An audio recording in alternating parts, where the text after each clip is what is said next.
The name's Anonymous. Fanboys Anonymous. Welcome, everyone, to episode 002 of Review to a Kill, a James Bond review point podcast where we'll be breaking down the films and the 007 elements that make them what they are. We are following up with Dr. No here. We're talking about From Russia with Love, continuing on with the franchise as we were speaking about before. Go ahead and check out episode 000 and episode 001 if you want to continue on this journey with us. And who are we? Well, you should know by now, but in case you don't, I am your host, as always, Tony Mango. Joining me as always, I've got the old man, Callum Wiggins. From Britain with apathy. And Robert DeFelice. We were saying back in England. Hello. So, From Russia with Love, we are trying to tighten up this podcast a little bit here, but we're still going to talk about a lot of the same things that we were talking about in the last one. We're going to talk about the girls, the gadgets, the villains, the music, the action, the humor, other miscellaneous things here and there. I also want to institute something that I didn't think of the last time, and after we get done recording, I'm like, this should be a gimmick, because I love my puns. I think instead of saying something's, like, ultimately, at the end of the day, the movie's good or bad, I think we should say it's shaken or stirred. Because stirred's bad. Or unless you get to, you only live twice, then it's a little bit different. But, overall impressions about the movie. I have always been fond of From Russia with Love, but I have a fluctuating opinion about it. Sometimes it's one of my favorite ones. Like, not favorite, like top 5 or so, but maybe like in my top 10. And then some other times I'm like, I don't like this one at all. And then other times it's in the middle. This one goes all the way around for me. Most recently, it's been towards the higher end. Forget exactly where I ranked it currently, because I haven't published my my rankings. I'm kind of doing them again at the end of this, after I've got like a better idea of how I would rank everything. But currently, as I bring up my my drafts here on the website, it looks like I've got the Dr. No I have to still adjust to. That's another thing. I eventually that's going to get a little bit higher than what I had it before, but right now it's in my A tier, my secondary tier.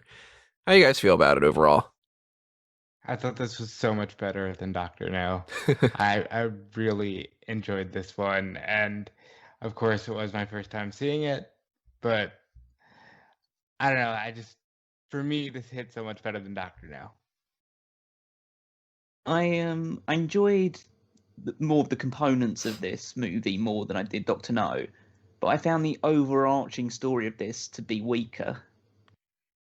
So I don't really know. I'm still kind of sitting. It's really close to me between the two of them, just because I feel that the overarching narrative especially between Bond and Tatiana, was very, very weak, and so I didn't enjoy the overall story, but I enjoyed the bits and pieces that went into telling that story, if that makes any sense.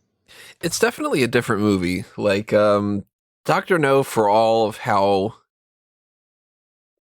slow, I guess you could say is the word, that it takes to get there, it's a mystery, and at the end, it's this kind of bombastic sort of, all the big explosion and everything like that. Whereas this is very, very simple. It's basically just, they're going to meet, they're going to bang, and then we're going to screw them over. And the plot's laid out right out of the gate. Like, you know exactly how things are going to go.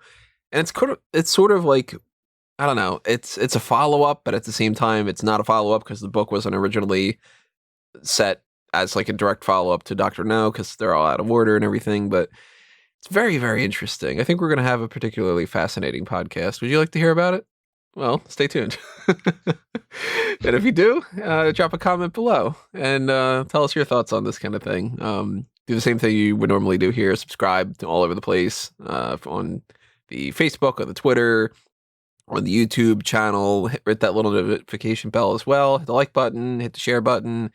If you want us to do more of these in the future, of course, check out the Patreon, patreon.com/fanboysanonymous. Check out the merchandise shops on TeePublic and Redbubble. I might maybe try to do some of these Bond-related things, put them up there. I don't know. If you have any ideas, let me know. And Yeah, it's mostly the plugs that are out of the way. Let's start things off with I guess just the opening. That would make sense. You don't say. They finally start. Finally, it's only the second movie. We get a pre-credit sequence, and originally this was not planned to be a pre-credit sequence. It was going to be the opening of the movie, and they decided that they just liked the flow of it a little bit better if it would have that, and then go into the title sequence, and then go into the rest of the movie. It's had a big tradition going forward. I'm a huge fan of the fact that they did that. It's one of my favorite things in the Bond films is to watch the pre-credit sequence and see how they do it. And in this one, it's the second Bond film, and they're making you think that they killed off Bond already. Yeah. Weird start, but it actually kind of hooked me in early because I was wondering, well, what the hell is this? You know? Yeah, it really caught my attention. Just obviously, you know that that's not actually the case, but having never seen the movie before, but knowing that there's a huge franchise that spawns off the back of it, I kind of wondered what they were doing in the first part of it. Really. Do you guys think that there's going to be like clones or one of those things? Well, it might have been something where Bond fakes his own death or something like that. Yeah. We'll get That's kind of to what I'm like thinking. 5 of those. Yeah. I imagine that's something that he falls into quite a few times. I really like how I don't know what they did. I've been trying to look into it to see if there's any information about it, but I really, really like what they did with Connery's face. It looks like, in retrospect, that he's wearing a mask. There's some weird, like, powder on him or something, or it's got this latexy kind of feel. Knowing that it's a mask, like kind of like Mission Impossible style, every time I watch this movie now, I'm like, yeah, you know what? They make it look like he's got a weird face. I thought it was good. It was really good. You know, it really it makes you sink your teeth into, oh, okay, they're really coming to kill this guy, and they're trying to do it as quickly and as efficiently as possible. Something that I didn't get the vibe of in Dr. No. But I also got the impression that just seeing Connery's actions during this sequence, I just felt like, okay, this isn't Bond-like. Because he's going around the bushes and stuff like that, and he's being tailed, obviously, and then he just starts shooting. I think, okay, you wouldn't do that if you were Bond. You would be a bit more subtle about the entire thing. Like he just immediately, like, that's the sort of thing that you'd expect a henchman that has absolutely no idea how to be James Bond would do in that situation. And he's I thought it was 63, and they just hadn't ironed out the character traits yet, so he was just being a dumbass. And he does the whole thing where, like, when he shoots, he pushes the gun forward. I don't know why people tend to do that. You would think it would be the opposite, but it's the whole, like, I'm going to, like, I don't know, make the bullet hit you better or something. When they were filming this, apparently, one of the things that happened was whoever was responsible for casting this particular role didn't think twice about the idea that they had cast somebody that looked a lot like Connery. So when they did the first reveal of the mask, they were like, this dude looks way too much like Connery. People are going to be really confused. And it's like, you called off Bond. Oh, wait, it's a mask. Oh, wait, it's Bond. So they had to reshoot it with somebody with a mustache so they could be like, there you go. See, it's not him, you know? And one of the people that's in the scene is the actor is Walter Gotell. He plays Morzeny. He's going to be in like 6 more films as a completely different character. One of my favorite characters, actually, General Gogol. Big fan of the guy, but he is one of the many people that if you don't really pay too much attention, you wouldn't realize is in separate Bond films. There's various people here and there. We'll talk about another one a little bit later, but sometimes people play different parts in different movies. Maud Adams is one. She's in 3 Bond films as 3 different Bond girls. And there's like people that are like, this guy's the guy running the communications thing in one movie, and then in another movie he's another communications guy, or this person's the guy who bumps into Bond in the street in this one shot, and then in another movie he's this completely separate character or whatever. Morzeny in this film, if we're talking about villains, he's not really a great villain. He's got one spot towards the end, and that's about it. 2 spots towards the end, I guess you could argue, but he's really just a guy. I don't really give him a pass or a flaw. As far as villains goes, he's forgettable. You guys even remember who Morzeny is? Yeah, honestly, I'd have no idea who you're talking about. So. He is the guy at the boat sequence at the end who's like, "Hey, don't kill him. Just like get him to stop." And he's the one who kills Kronstein. He sucked to the villain because like he's telling everyone. I mean, to be fair, he's strangely honourable in the way that he's telling everyone to abandon ship, but he's staying on the ship. Yeah, and just allows himself to get caught on fire and then fall in the ocean. It's really strange. But we do get introduced to another, the main villain. I guess you could say actually he's not the main villain. He's more the henchman, oddly enough. Yeah, number 1 is the main villain, even though we don't really see who he is at this point. Even that, like I would argue that Rosa Klebb is more of a villain, but oh yeah, definitely. This guy's just the muscle. We get introduced to Donald Grant, which doesn't sound as menacing as Red Grant, which he gets referred to as. Red Grant's the one that kills Bond with he garrots him. That's a right phrase, right? Yeah, I think so. Garrot. Garrots him, yeah. But you get a good impression at the very least for the very beginning of it. Like, this dude killed Bond. Okay, it's not Bond, but he'll kill somebody, and he's got a good chance of killing Bond. He looks menacing. He seems like he's a physical match for him instead of a guy with no hands, like the last film. Yeah, I like Grant. They've got a great sequence where Morzeny is showing off the training sequence, the training grounds to Rosa Klebb, which is really kind of ridiculous because it's like people dodging flamethrowers and as if it's like a youth center or something. Well, that implies there's flamethrowers at youth centers. I don't think that there is, but you know what I mean. People are playing these weird like dodging games and there's a shooting range to it, whatever. But Grant is standing there and she hits him with brass knuckles and whatever. So he's built solid. You guys think about Grant? We'll get more into like the stuff that happens later on the train as time goes on. But I really enjoyed him. I enjoyed. Go ahead.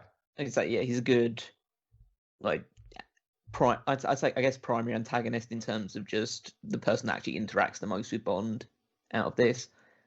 I think that the fact that he doesn't talk too much throughout the movie works, because I think it's probably for the best in most cases that the Bond villain is a little bit more of the silent but deadly type. And I think he fits that bill quite nicely. He's like a fart. Yeah, exactly. Yes. I think he really felt like a match for Bond. And by one point in this movie, I actually genuinely said, oh shit, even though I know this movie comes out in 1963 and we're still doing Bond films, like that's how convincing he was by the end of this film. So he's played by Robert Shaw, who you might know as Quint from Jaws. They look drastically different, those two parts. So. Yeah. I didn't know that for a while as a kid. I was just like, this is just some guy. I've never seen him before in any other movie. Because in the span of, it's like 13 years, I think, between them. But it would be only like 10 or so. Forget when Jaws comes out. But it seems like he ages like 30 years. Like, he looks like he's in his 30s here. And then he looks like he's in his late 50s or something in the other movie, Jaws. Red Grant's great. We'll get more into him. But we're introduced to another one of the villains, Kronstein. Love that name. He's playing chess on this great set. They've got this big chessboard and whatever, and they've got this funny little moment where this guy hands him a drink, and it's got a little like, hey, you're needed by Spectre napkin underneath it. And Kronstein, the way he gets rid of it is he just pretends to wipe his mouth with it and then rips it up. And he's like, all right, screw it. I'm just going to beat this guy and, I got to leave. So enough with that.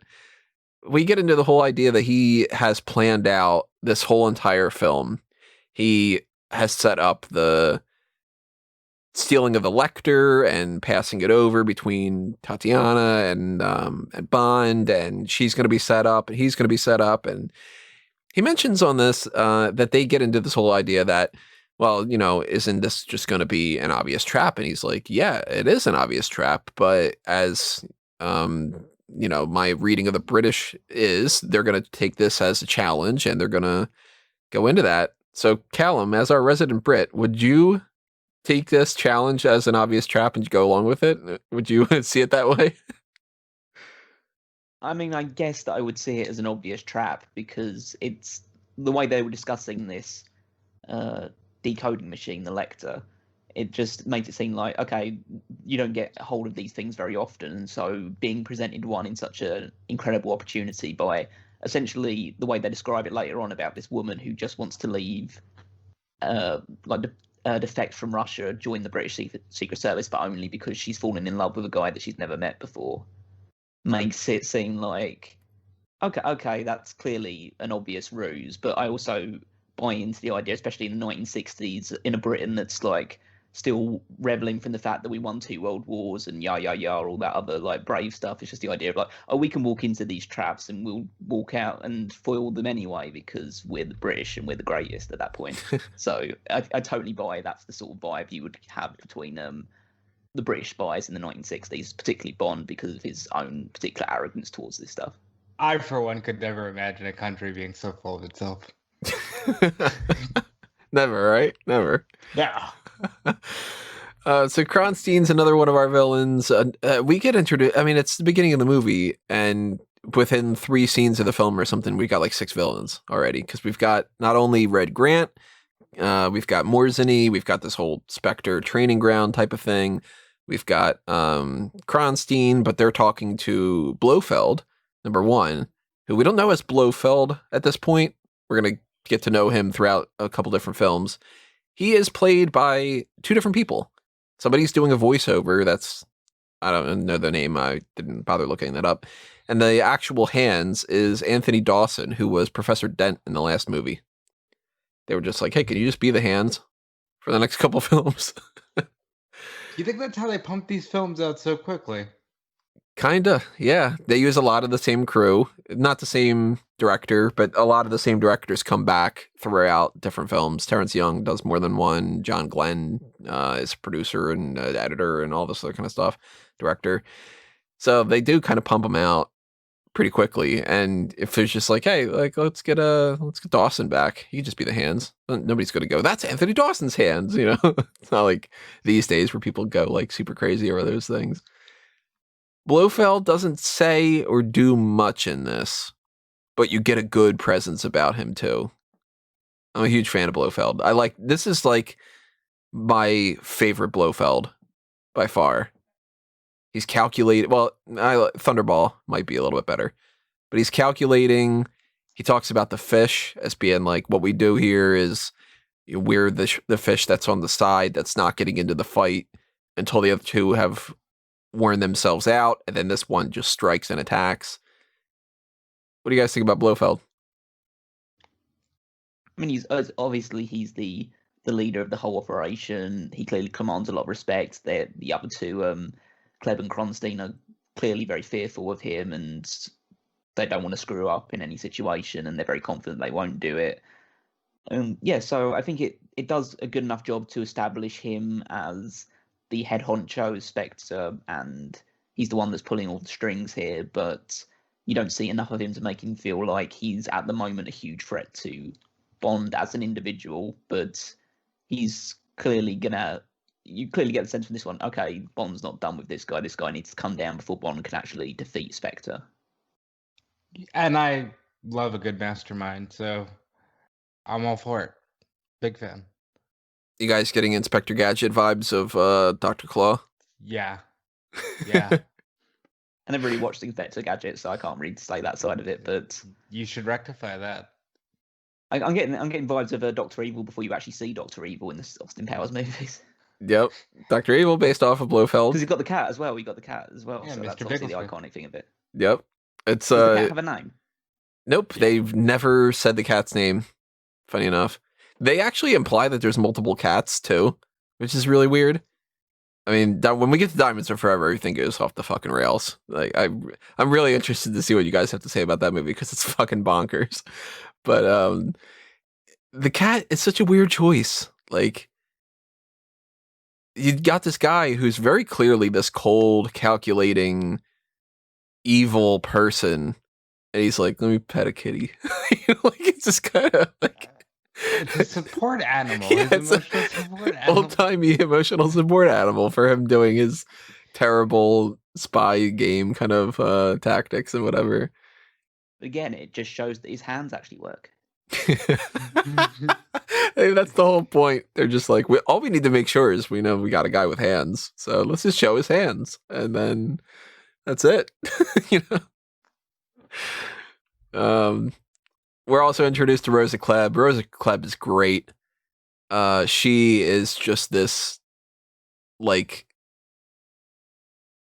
hard-faced raisin of a woman that, like, you get this feeling that she got chewed up and spit out and figured out a way to rise her way through the ranks and everything. She's a bitch. And Yeah. But in the best way. yeah, like, I fucking love her character so much. She is one of my favorite villains in the whole franchise. Oh yeah, she was the strongest villain out of this entire movie by far. She was the one that really weaved the narrative together because she was the one that was originally part of the like the Russian Smersh.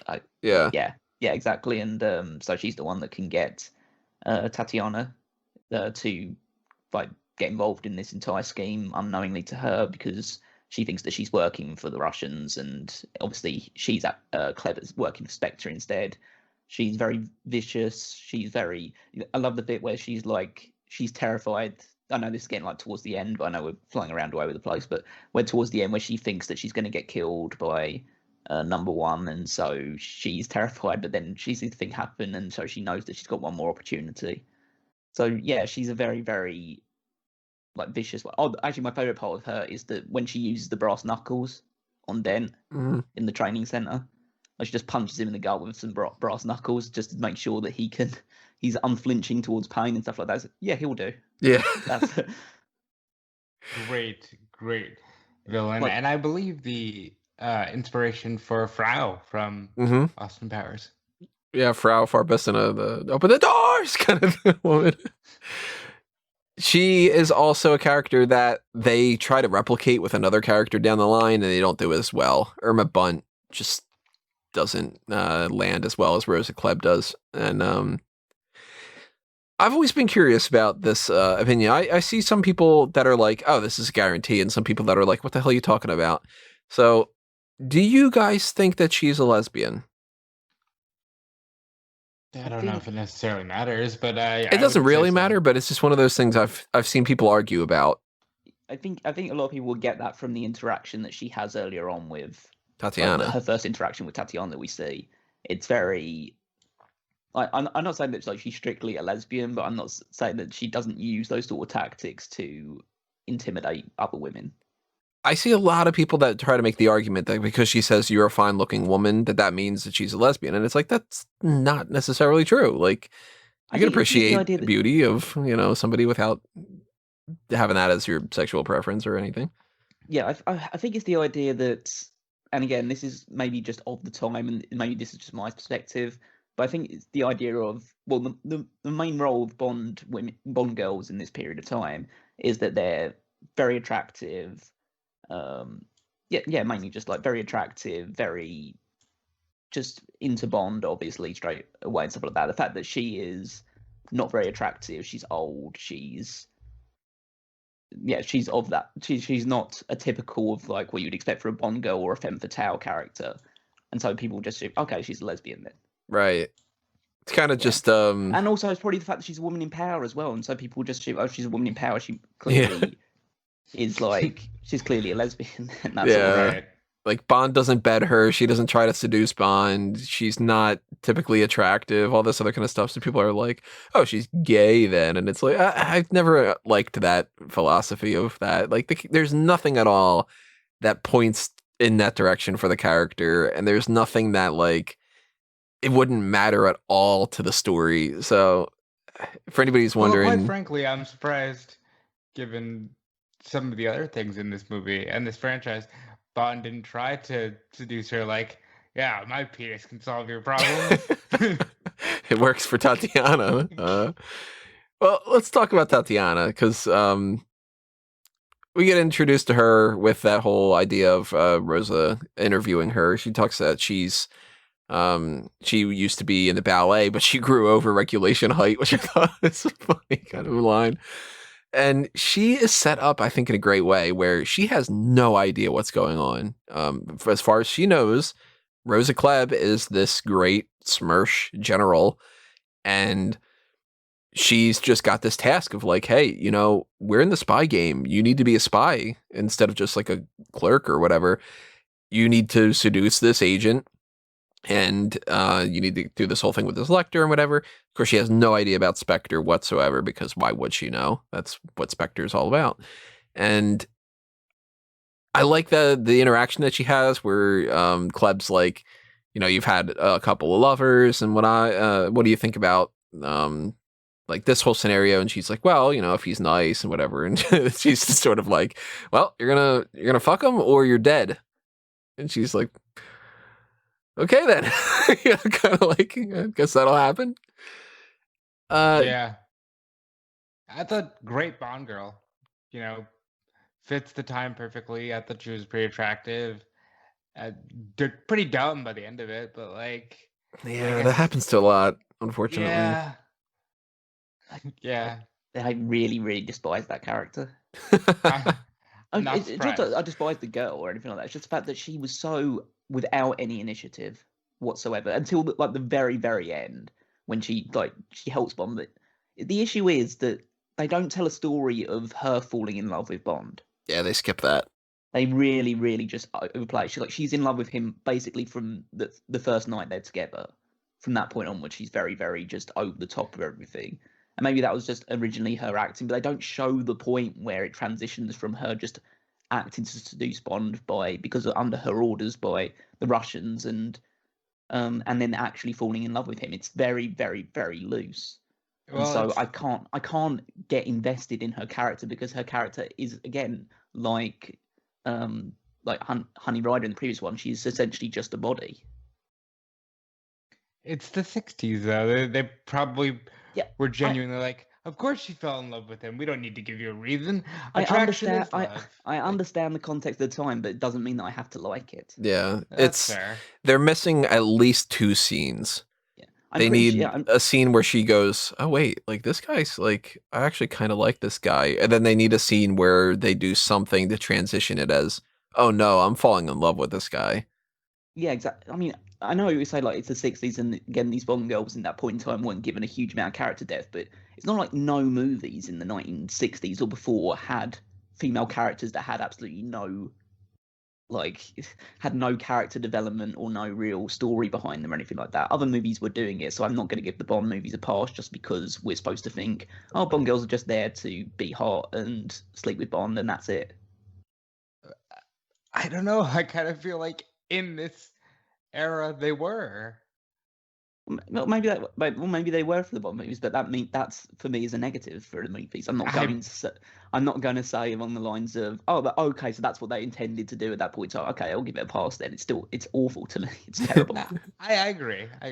I don't mind the Bond girls being used for like them being attractive and them also like sleeping with Bond and stuff like that. I don't mind that being obviously a huge part of what their character is evolved. But I'd like to see a character apart from that side of it as well.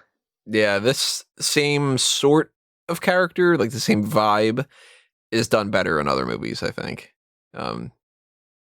They have a scene, the first initial seduction scene, where she pops into the room and she's naked and she's under the bed sheets and everything. That is actually a scene that they use when they're auditioning new Bonds all the time. Like, they've done that over the years. They're just like, do the scene from Russia with Love, and they try to see who has great chemistry with different actresses and everything. Oh, can I tell you who doesn't? Sean Connery.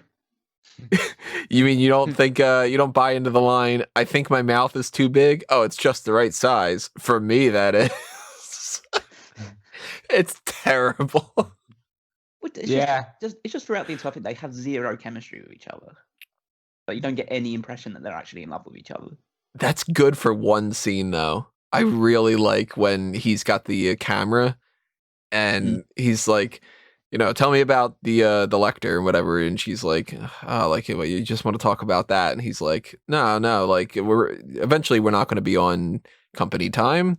Like, let's just talk about that for now, and then later on, well, whatever. And she goes, I wrote the lines down because I laughed a lot at it. She's like, the mechanism is, oh, James, will you make love to me all the time in England? And he goes, day and night, go on about the mechanism. Oh yeah, he was good in that regard. It's just a case. I love that. He's like, yeah, I'll fuck you a lot. Anyway, so talk about the lecture.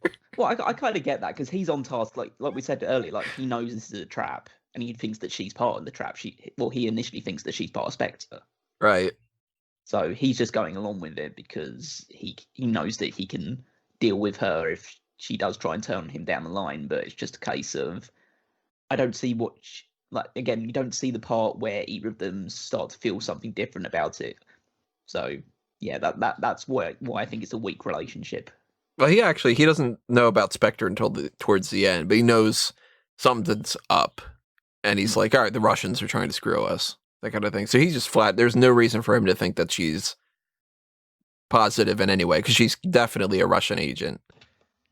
Later on, he's got other Russian agents that he'll kind of have a similar vibe to, just like, well, you're the Russians, so whatever. But I like what they do in these movies for the time, where it's like, yeah, the Russians are the bad guys according to the British mentality around then, but we're not going to make them the bad guys necessarily. Like, there's going to be bad Russians, and there's bad Brits, and there's bad Americans, and there's bad whatever, but like, it's not just, oh, Bond takes down Russia every movie. Spectre's in there, and at the end of the day, with this one, Tatiana, she is a villain at the beginning of it, because she's just a Russian agent, so by the fact of being a different country, she's, against him, but at no point in the movie is she actually a villain, because we know from the start that she's not a part of the plan. So she's kind of like, you don't worry about that she's going to turn on him at any point, I guess that's kind of a positive, kind of a negative, because then you don't have to have the whole, like, oh, what's going to happen next? It's not going to happen, Other Bond girls, we got the return of Sylvia Trench. I thought this was good. Was supposed to originally be in practically every movie. They were going to make her this running gag where Bond perpetually just keeps going back to Sylvia and called away. Like how in this one, I'll be there in an hour. We make that an hour and a half. I'm just reviewing an old case. And they just decided to, let's just cut it at that one. Just make it 2. I like Sylvia, and I wouldn't have minded if she would have been in more movies, particularly Tomorrow Never Dies. There's a part we'll get into that. We get into that movie. But what do you guys think about Sylvia returning?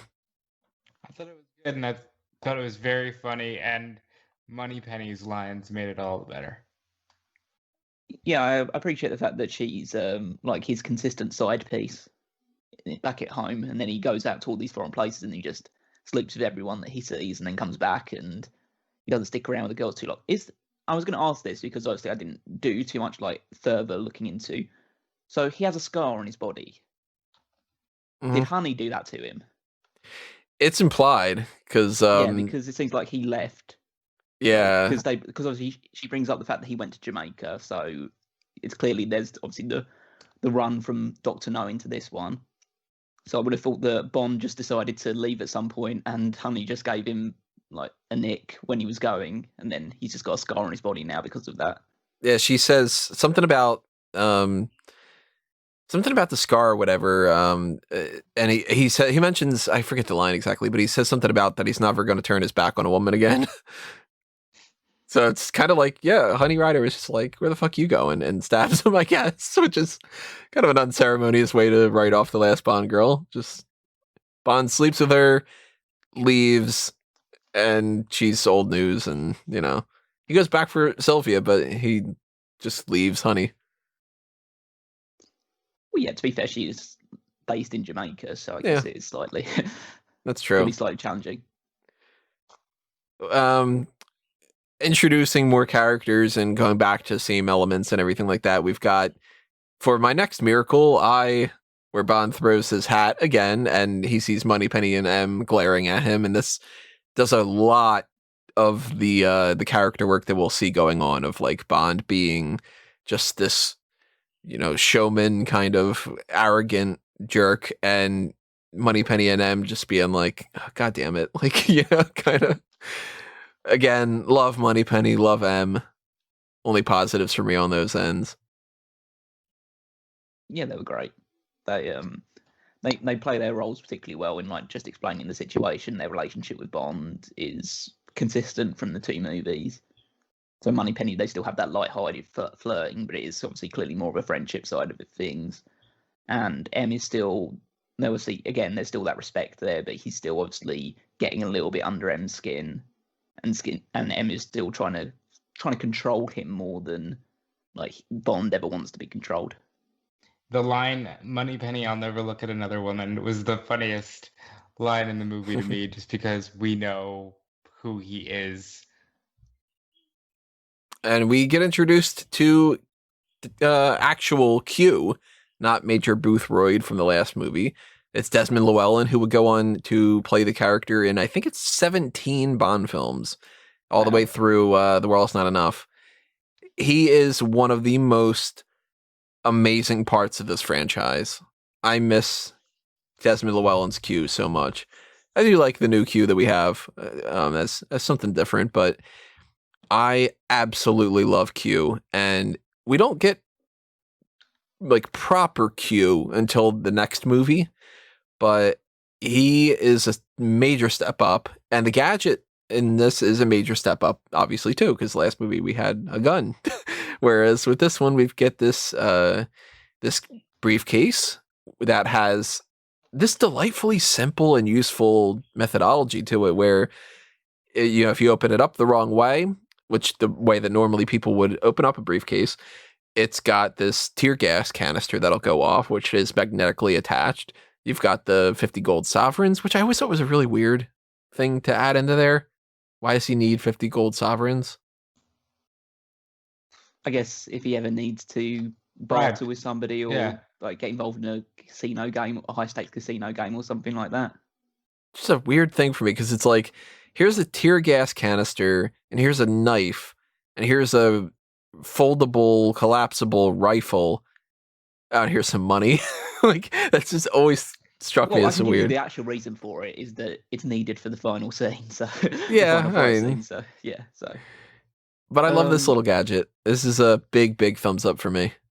You know what I love the most out of anything with these gadgets, especially everything that's Q's involved, and obviously I haven't watched all the Bond movies, but one thing I'm looking forward to is the phrase that he always would start this off with, which is a simple, ordinary briefcase. It's just the idea of oh, it just seems like a simple, ordinary briefcase. But wait, there's ammunition in the bottom of it, and there's a knife inside of it, and if you open it the wrong way, it's going to explode in your face and all that. And the best part about looking at this, knowing that it's a Bond movie, is just waiting to see all of those different elements being used throughout the movie. And they kind of all get really saved until the final fight with Den, like most of them do. But there's still little bits and pieces of it, like scattered around the movie.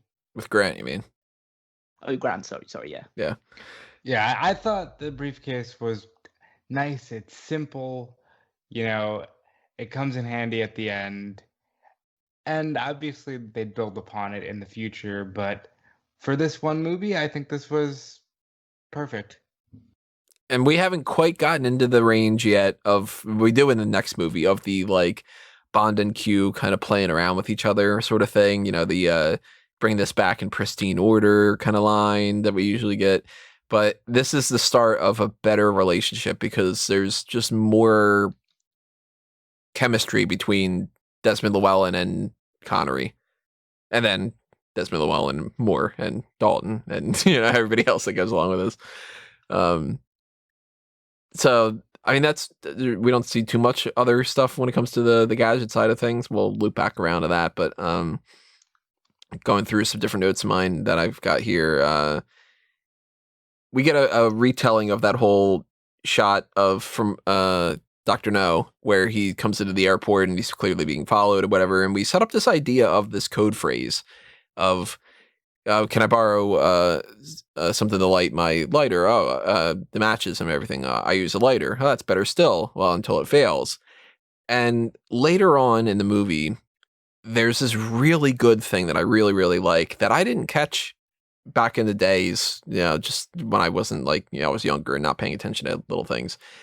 I love that you get that set up, you get a reintroduction of it later on with some other people, and you get this good payoff where Grant is on the train and he's being reflected in the window, and you can see that he can hear Bond and the other agent doing this exchange. So that way later on, you don't have to hear the dialogue, but you know that Grant is doing that same exchange, taking over that agent spot, and then doing the same thing to Bond. I really, really like that touch. I thought that was really well done. Yeah, it shows that he's obviously intelligent.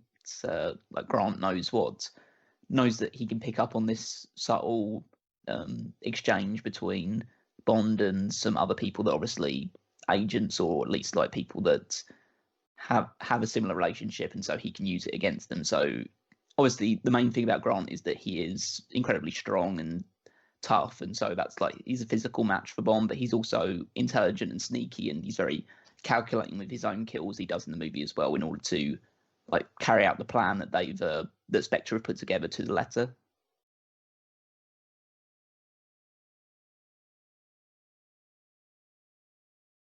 Any thoughts on that, Rob? Oh no, I got worried there. I thought my connection died. No, I agree with Callum. It's just all of this coming together. I like the development of the code phrase. I like how we're gonna start to be rewarded for paying attention to more details. It's like I said, for me, as my first viewing of the second Bond film after just watching Dr. No for the first time, this was leagues better. Talking about better, we got to talk about Kerim Bey. The best part of this entire movie. He's so good. He's funny,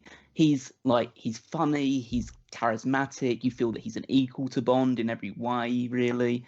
They do a few scenes early on where he seems like his life is under danger, but he doesn't die, so that's obviously a good setup for what happens later.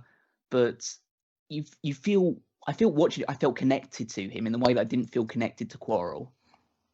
Because Quarrel was just it was just a prop, really. I mean, he was a nice guy, but he was mainly just used as a prop. Whereas this guy feels like a fully fleshed out character.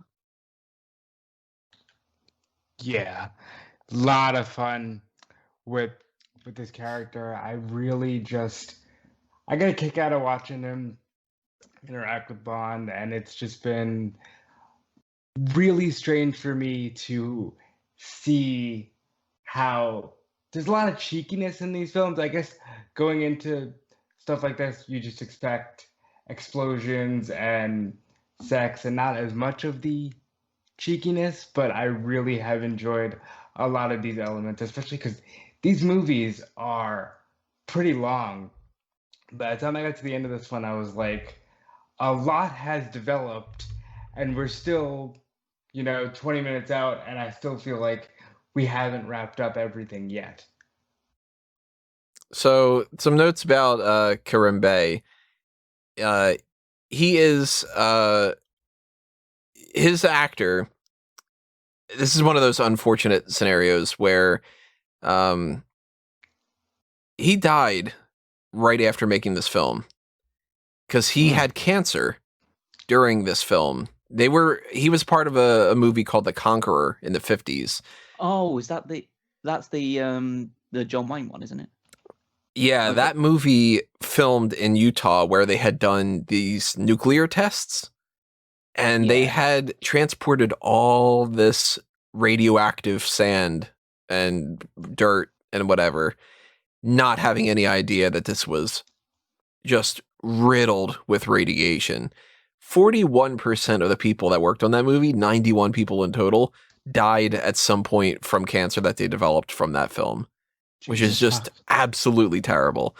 And he knew that he was dying when they were filming this, and they were going to recast him. And he had said, like, please let me finish doing this film. I want this to be my last movie, and I want to make sure that I've got this money for my family. So there's, like, scenes where he's bright and lively, and the dude's on his deathbed, which is, like, all that more of a testament to be like, damn, what a good actor, you know? Like, Yeah, he was so good. Wow, that's tragic. he died before I think the film had even been released, if I remember correctly. And his son plays a character in a different movie as a means to be like, hey, like, you know, your dad was like, great, let's bring you into the mix. He's in License to Kill. He plays well, we're gonna do it when we get into that. Yeah. But yeah, real sad about that. He's such a great character in so many ways. I love the his mistress or whatever, just like, Ali Karimbe, like, come here, like, fuck me. And he's just like, all right. And then he narrowly ditches, not ditches. Oh my God, what's the word I'm thinking of? Escapes the limpet mine. He's got these good little quips here and there. He's this fun kind of character. He mentions, I made a joke about it at the beginning of this when they're in the train and he's got the guy tied up and he's like, I've had a fascinating life. Would you like to hear about it? The guy's just like, and he goes, oh, you would. Great supporting character. That's really sad now that you mentioned that, and also scary that they just played around with radiation like that. They're just like, we need more dirt. Just get it from that place. Well, as we saw from Dr. No, they had absolutely no idea what radiation actually did at this point in time. So no, it could not just be washed off. Just shower a little bit longer. Extra 10 seconds to wash off. Yeah. It did the perfect thing that you can do with any supporting character, especially in the Bond movies, is that it made you care about when he died. Yeah. You hate the guy that killed him. And that's just like what you wanted. That's what you want to get out of this. The thing, like I said about the quarrels thing, it's just like I felt somewhat sympathetic for him when he obviously like dies in that movie, but this one it just felt like, oh my God, I really enjoyed this character, and I hate the fact that Grant took him away from us. Because it's very obvious that Grant is the one that kills him in the way that they shoot it. So they don't leave it any room for interpretation, which in one way is good. I actually think that was a benefit of that thing.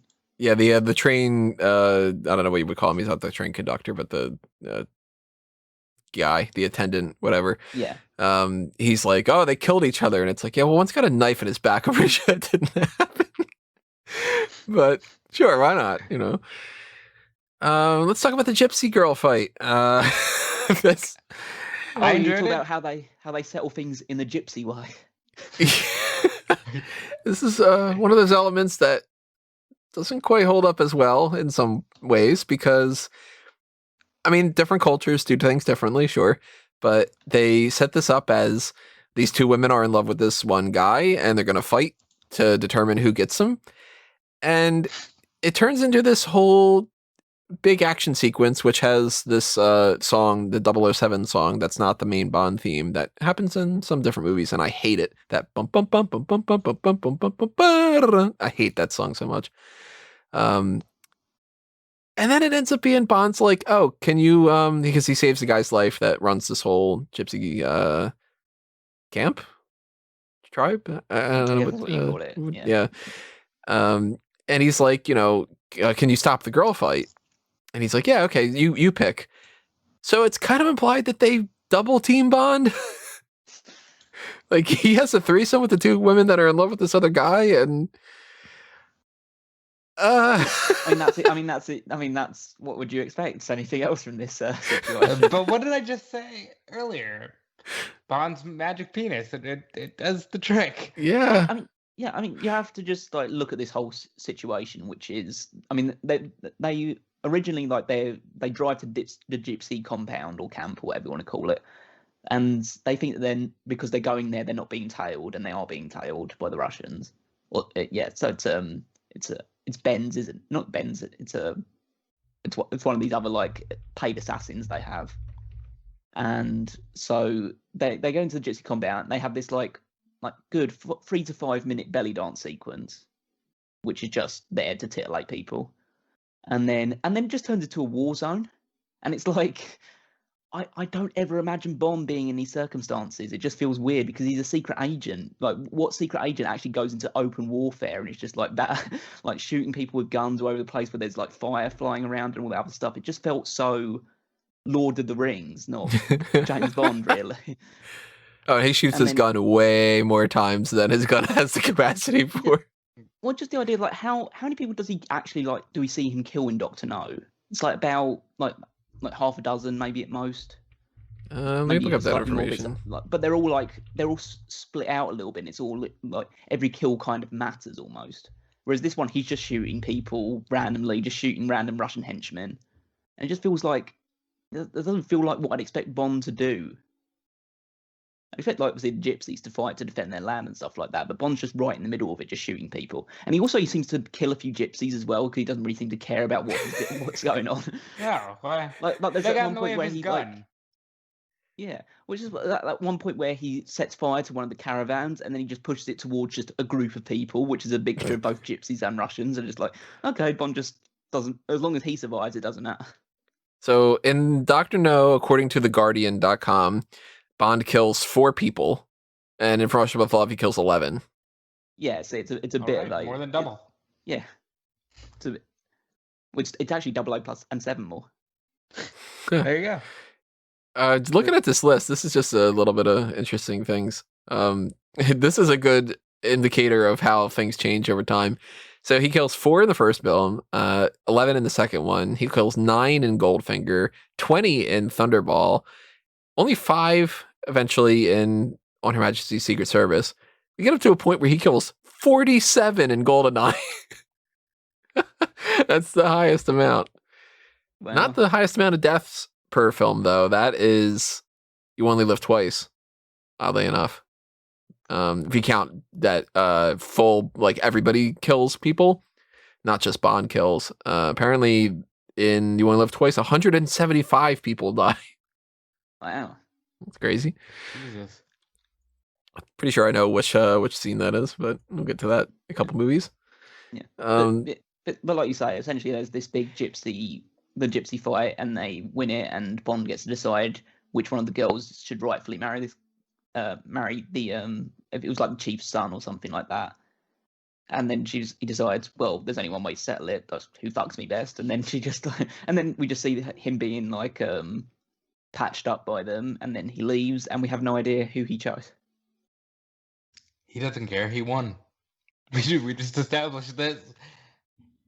Well, isn't there that shot where they're leaving?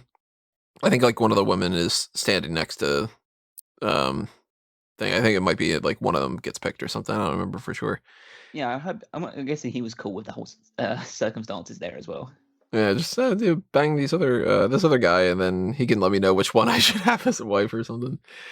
One of the women in that the gypsy girl fight is Martine Beswick. It's the actress's name. She's erroneously referred to as Martin Beswick in the credits, and she returns in Thunderball as a different character.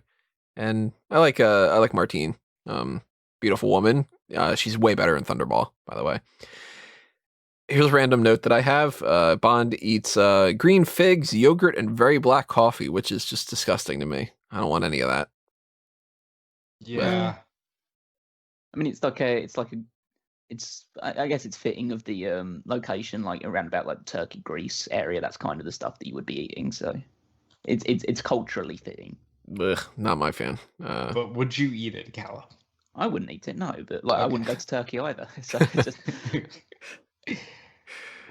I'd be like, can you replace the green figs with a different type of fruit, and with the yogurt with something else, like eggs and pancakes and whatever, and replace the black coffee with orange juice? Just terrible. But we get a thing here that we should talk about that is on the music side of things. The Bond theme playing again when it shouldn't be playing, where he's snooping around for bugs in the hotel room, and it's just not the right tone. No. I mean, we didn't really even talk too much about the opening theme, about the actual like music that was playing for it, because it's just another instrumental. Yeah, instrumental version of the From Russia with Love theme, which comes back at the end. Yeah, and it's just like, just not. again, there's nothing hugely wrong with it, but it's hard to be iconic when there's no lyrics attached to it. But you do get the first real indications of what would be the running trope for these opening sequences, which is just shots of women and the credits rolling across their bodies. That's basically what the Bond thing would be up until Daniel Craig really takes over. Yeah, for the most part. Yeah, but I like it though. It's exactly what the character has always been in my mind, so it works. Another quick note that I've got, once when I was with M in Tokyo, we had an interesting experience. Thank you, Miss Moneypenny, the end of y'all. I thought that was great. I like with Tanya, as she likes to be called, not Tatiana. Their cover story, they've got that they're a married couple, and she's like, "Well, we don't have any kids," and he's like, "No," and she's like, "Well, not even a little boy," and he's just like, "Niet." He's like, "No, I'm not having a fucking kid with you." Eventually, we lead to the point where we're on the train. We're on the Orient Express. It's this big, everybody knows the Orient Express. You want to talk about the 5-minute train montage that we get? Yeah, lots of trains. Okay, like these movies are good, but they are far, far too long. I really do feel like some things can be shaved off, and this would be one of them. I don't understand why we're just dragging these movies out. Maybe that was just a thing back in the 60s, because I know some American movies have these issues as well, where it's just, why do all these things need to be 2 hours long? We could shave half an hour. I think they're relishing in the locale type of thing.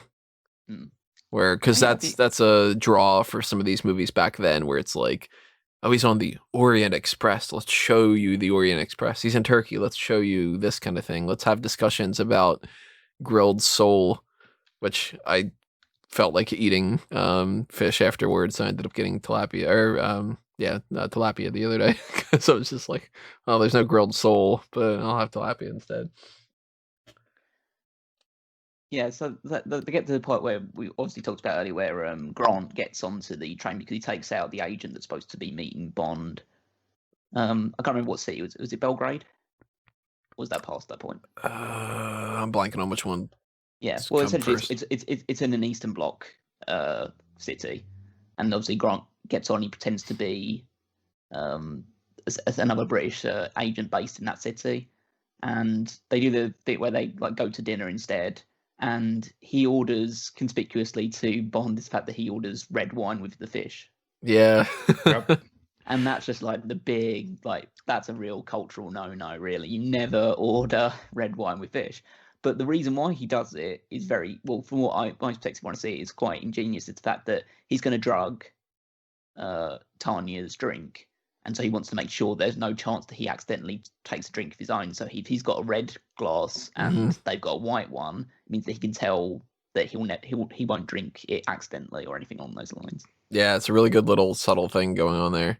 Yeah, and so he's an intelligent guy. And he overplays this part with the like, old man, whatever. Oh, here you are, old man, whatever. I like the switch up too, where Bond doesn't trust him, and then he does. And then that's his downfall. Is he's just like, all right, like, how did you drug the girl? What'd you give her? Whatever. And he's like, yeah, well, my escape plan only has the two of us. You know, she's a Russian agent. And he's like, okay. Yeah, he thinks that she's with Spectre at this point. So he's like, that makes sense. Yeah, let's screw over the Russian girl because she's trying to screw us over and whatever. And then he lets his guard down for just a second, and that's when Grant clocks him over the back of the head. And what did he hit him with? His gun. Okay, that's what I thought. Yeah, just the handle of his gun. Yeah. And I do like the little switch up of Bond being held at gunpoint, and they do the whole thing of like the monologue, you know, let me tell you the whole plan because you can appreciate it before I kill you kind of a thing. But I like when he oversells the part of like, I can give you this money for this, whatever. We can pay you double and whatever, and I'll give you these 50 gold sovereigns or whatever. Yeah, I have more in my briefcase. I'll just get it real quick. And he's like, no. I'll open it because like you're really excited to open up this briefcase that probably has some kind of a trap. I'll do it. And that's the trap. It's like, damn, that's good, you know? Very good. Yeah, it's a clever way of doing it.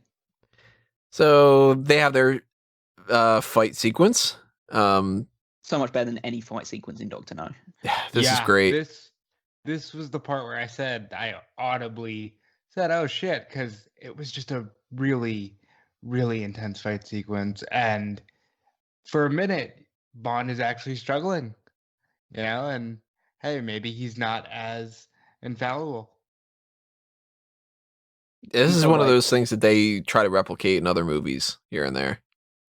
You can kind of tell by some of the camera cuts and stuff like that it's probably not the same actors doing everything in there, because you just see like shots of the back of their heads and stuff like that, so that's like a stuntman's been brought in, or like a trained fighter has been brought in to try and make it look a lot more realistic. But it's still it fits together very well.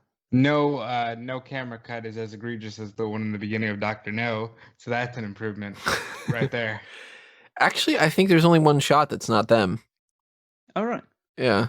I don't remember which shot it is, but I kind of remember hearing something about that they wanted to do that, and that's mostly them.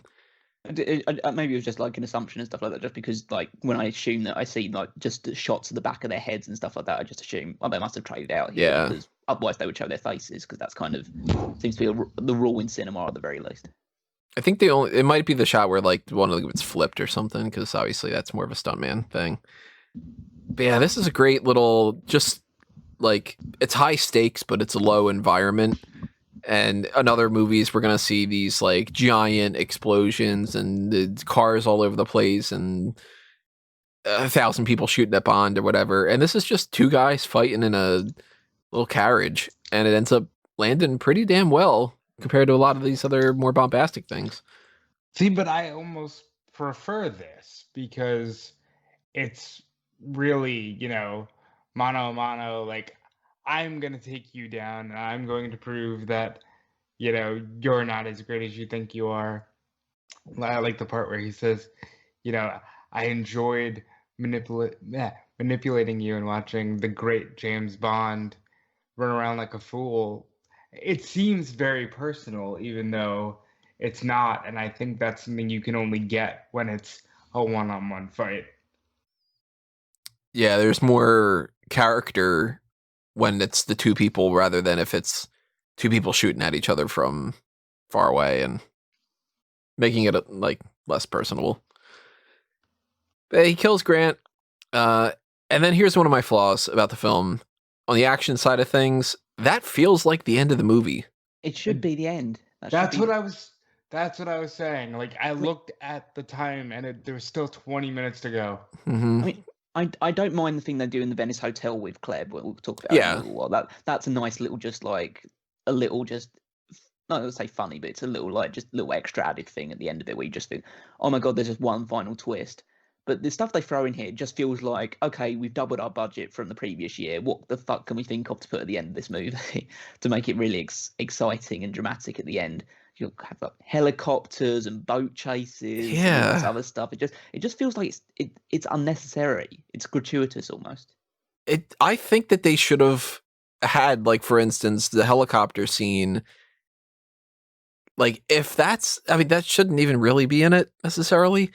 But like the boat chase or the helicopter scene should have came before they got on the train.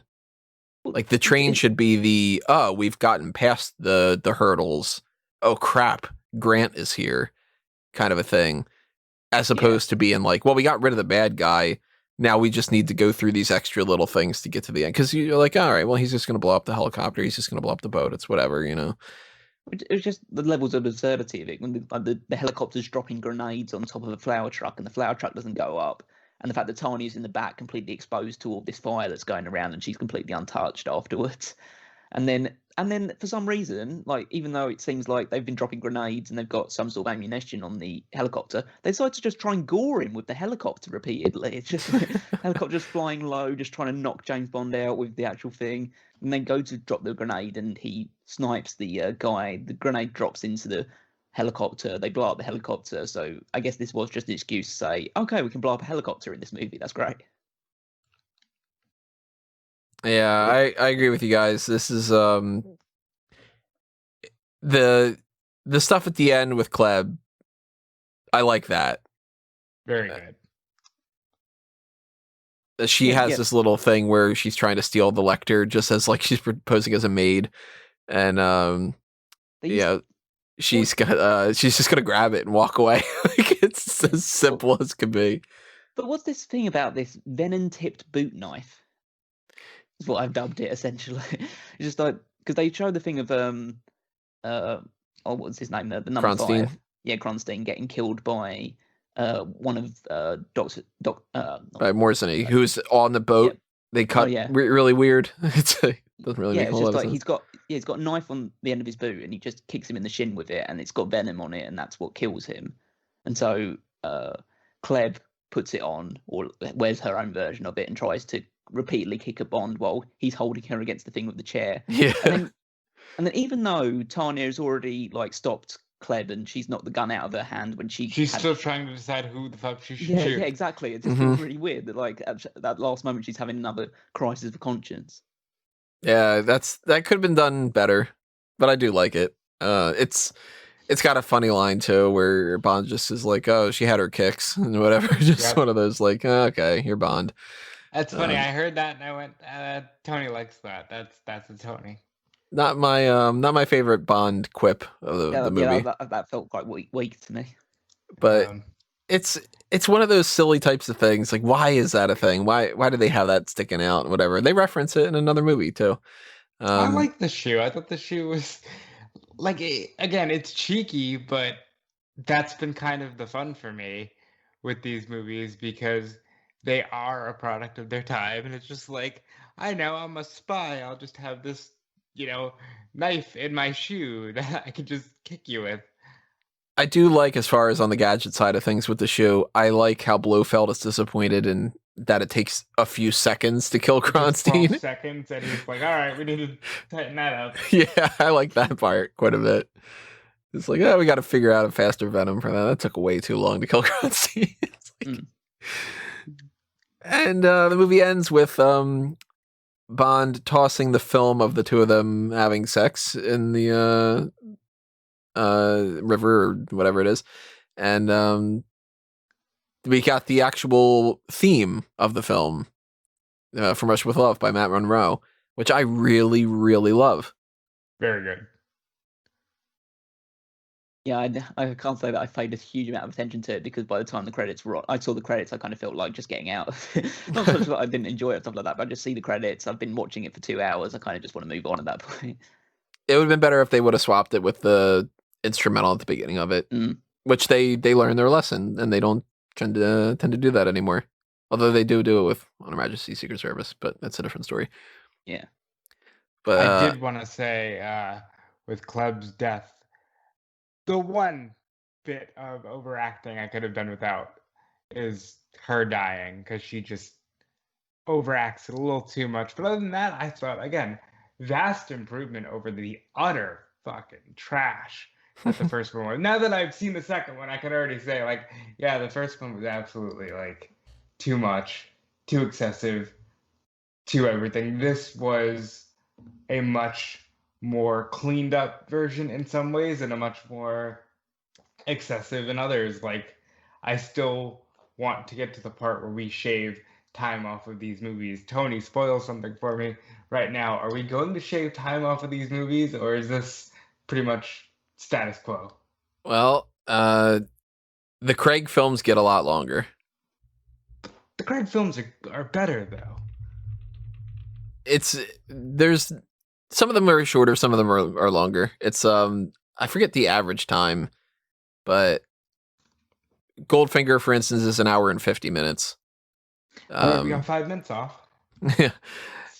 Some of them are they range around 2 hours usually. Okay. Thunderball is 2 hours and 12. Fuck me. On Her Majesty's Secret Service is 2 hours and 22. What, with fucking George Lazenby? Well, what's George Lazenby for 2 hours and 23 minutes? That's one of the reasons why it's one of my least favorites. Apparently, No Time to Die is going to be 2 hours and 43 minutes.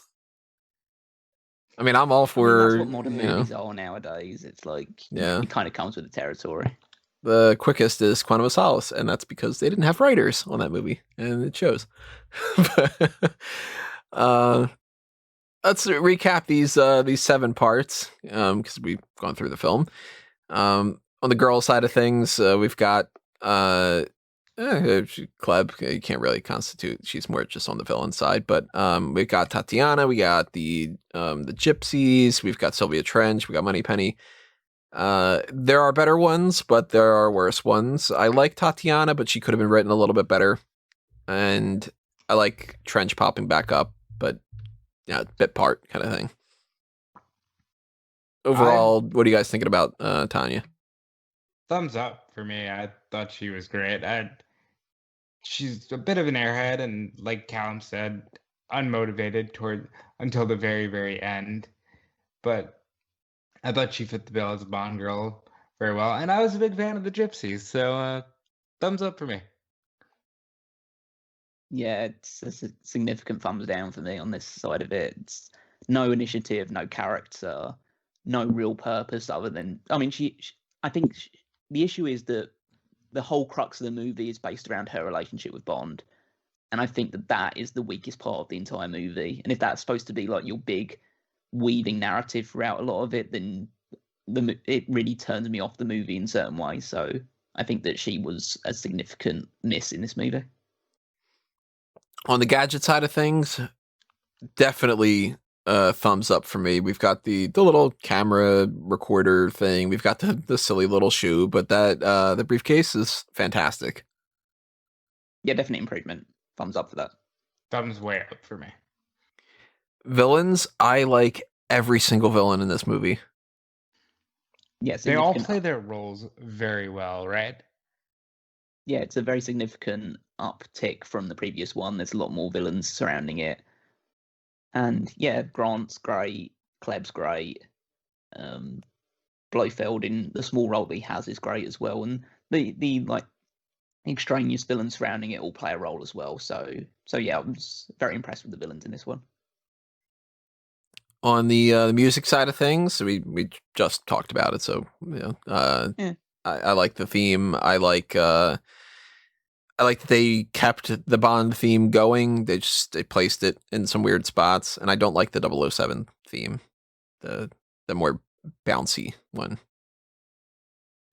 Yeah, I already said I liked From Russia with Love, and all the music here I thought fit the movie very well. Maybe like Tony doesn't like how they use the theme in some places, but I'm not as much of a stickler for the franchise right now, so it didn't really bother me. It was very middle of the road, almost bordering on meh for me, just because like the main thing that I look out for with the music in Bond is the opening theme, and I thought that underwhelmed. So, and the titles, we talked about that. It's it's similar types of things. The title of the film itself, though, I really like it. From Russia with Love is this flowy type of thing. It's not every Bond film should just be called, the name of the villain or something. I actually prefer the movies that have the more poetic types of titles. Yeah, it's a good name for the movie. It really sets the. I mean, that's the tone of the entire thing is based around the fact that it's essentially a girl from Russia who falls in love with Bond, essentially, and that's the idea of it. So it's a title that completely suits what the story is supposed to be. And I think maybe outside of things like Live and Let Die, this is the one film name that has often been referenced or used in just regular pop culture. I've constantly heard, From Russia with Love, or like, hey, let's twist it, and it could be From Russia with Pain or From Russia with Hate. I've seen that done a lot, so clearly it stuck. On the action side of things, we talked about it, but there's no need for the helicopter stuff and the boat stuff, but the action is filmed better, and overall a step up from Dr. No. Yeah. And again, loved the fight scene with Grant. Yeah, the fight scene's the highlight, and it's clear they've got more budget to be able to do other stuff, even if it was a bit gratuitous and unnecessary for the actual flow of the movie. On the humor side of things, here's the moment that stands out to me as one of my favorite moments of the movie, as far as just like quips go and everything. When Bond is going up to the guy and he's like, "Excuse me, is your clock right?" Because they have they have the bomb in place, and the guy's like, "Yeah, the Russian clocks are always right." And he's like, "Okay." And he comes back and he's like, "Are you sure you're thinking?" And it blows up, and he's just like, "Oh, okay, there you go." I like that little part. The humor is good in this. There's some good moments here and there. Kerim, of course, is the major highlight when it comes to the humor side of things. Yeah, it's a lot more. It's understated, which is good, especially from the Bond side of things. The usual little quips. I thought, Kerim is an excellent.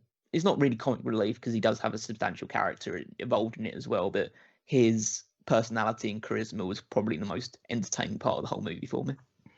Yeah, I thought the comedy here was very good, and I don't want to keep repeating myself, but yes, I enjoyed it. So, any other little thoughts before we do our final film assessment? Any other moments really you want me to bring up? These movies keep the progression of going from, getting better and better and better, because I was like, yeah, I can totally see myself watching this film again. This is one that I will definitely watch again. Dr. No, not so much. I just can't get over the settling things in the gypsy way. That's kind of just going to follow me for a while now. Essentially, that's just that line is just going to follow me. Just like this, have to settle things in the gypsy way. I kind of want to use that in just my usual, like just going around certain things where I just see, I don't know, either like anybody just arguing with each other. It says, I think they just settle things in the gypsy way, and then just like stand back and just see what they think. That's when we start doing the next Mount Rushmore, and we have to figure out, okay, well, who are we going to pick or whatever. We need to settle it in the gypsy way. Yeah, just like the family's arguing at Thanksgiving or something. We could settle things in the gypsy way. Maybe not with family, because apparently settling it in the gypsy way ends up with a threesome. So it's gonna... Well, only if you interrupt it and like kill everyone else associated with it, and they say, okay, you decide. If somebody outside the family comes in, then they are the one that sleeps with two family members. Yeah, maybe you should just say something to like Caroline at one point, just like get into a fake argument with her and says, I think we should settle this in the gypsy way. She watches those shows of like gypsy wedding crap and whatever. Oh, yeah. She would be like, oh, which way? And just kind of like she would know more about it than I would. So overall assessment, shaken, not stirred. I'm gonna say shaken. Good movie. Very much shaken for me. Ugh, I'm torn. No, because it's just there's so many things that I like about this movie because it just feels more like a Bond movie than Dr. No. But the overarching story, the overarching thing about the relationship between Bond and Tanya is just so badly done that I kind of have to give it stirred, I think. I'm very surprised. I thought this was going to be one of your more favorite ones. I love so many elements about it, but I just think that the whole crux of it, the whole thread that should connect the whole movie is really, really loose and already really like weak and is fraying at the edges and all this other stuff. And everything that surrounds it is fantastic and so much an improvement over Dr. No. But I think that part needed to be so much better for it to, just for the sake of the story. Like if that part was even just like a fraction better, it would definitely be shaken for me, like a full-fledged shaken. But I just feel like that's leaving a lot to be desired for me at the very least. Fair enough. Yeah, so that is the second Bond film. We have many, many more to go. Obviously, we hope that you continue listening to this throughout the whole franchise that we're doing here, and you should be following us all over the place to make sure that you are aware of when these get posted, because we're recording them in advance. This is the 12th of January. I still have no idea when I'm going to post these. It's kind of depending on how many we can get through at different time frames and whatever. But if you are subscribed to the channel on YouTube and you get the email notifications, you'll be aware of when these things get posted. And the same thing with the website itself, of course, fanboysanonymous.com. If you follow us on Facebook and Twitter or anything, you'll get these alerts for different things outside of the Review to Overkill podcast. Because I do the Week in Geek, we do some movie reviews or some other things down the line, and you can check out whatever we've got happening on the review points or the fan tracks or whatever it might be. We might even do like a fan tracks for one of these films at some point instead of watching it like, and then reviewing it. We might end up doing like a fan track for one or something. I don't know. But check out whatever's happening there. Follow what these guys have going on as well. Tell us about your plugs, Rob. Yeah, you can follow me on Twitter at DudeFelice, and you can check out everything I'm doing on Fightful and WrestleZone, as always. But you should also check out what I'm doing here on Smart Guy Moment, including the Paul Heyman SmackDown podcast. Callum, tell them about the Paul Heyman SmackDown podcast. Well, first of all, I'll tell you that we're on Fanboys Anonymous, not Smart Guy Moment, so we'll get that right first of all. But it's Tony. It's a Tony site. Okay? You're on the Tony panel. It works. Yeah. So yeah, of course, I'm mostly featured over on the Smart Cat Moment side of things. So check out the Paul Heyman SmackDown podcast, where me and Rob are going through all of SmackDown in the tenureship of Paul Heyman as the head writer. So we're into 2003 right now. So if you're interested in wrestling and you're interested in some retro times from like the Ruthless Aggression era, then definitely check that out as well. If you're into wrestling in general, then you should be checking out smartcatmoment.com for all the great articles and news that we've got on the website. And of course, you can follow me on Twitter at Wickmeister14. But definitely. Since you mentioned that we're here on Fanboys Anonymous, I guess we should say Tony and I have been doing a lot of stuff on Fanboys Anonymous. I don't know when this drops. So check out our Mulan review. Check out our review of Batman Soul of the Dragon. And Tony, what else we got coming over here? I don't even know what else we've got coming, except for that eventually, somewhere along the line, we're going to do something about WandaVision. So I know that they're getting a staggered release, so we might do something after they're all done. We might do like a first impressions thing. I don't know. We'll figure it out. It might have already been done. Might already be up on the channel. Question marks, shrugs. Who knows? But what I do know is that coming up next is going to be 003, episode 003, not Agent 003. We're going to get into 008 instead. But follow us all over the place here. Follow me at Tony Mango. Follow the Fanboys Anonymous stuff, obviously, at fanboysanonymous.com, and the Smart Cat Moment stuff while we're on Smart Cat Moment. And we will be seeing you next time, everybody, because this podcast will return with Goldfinger.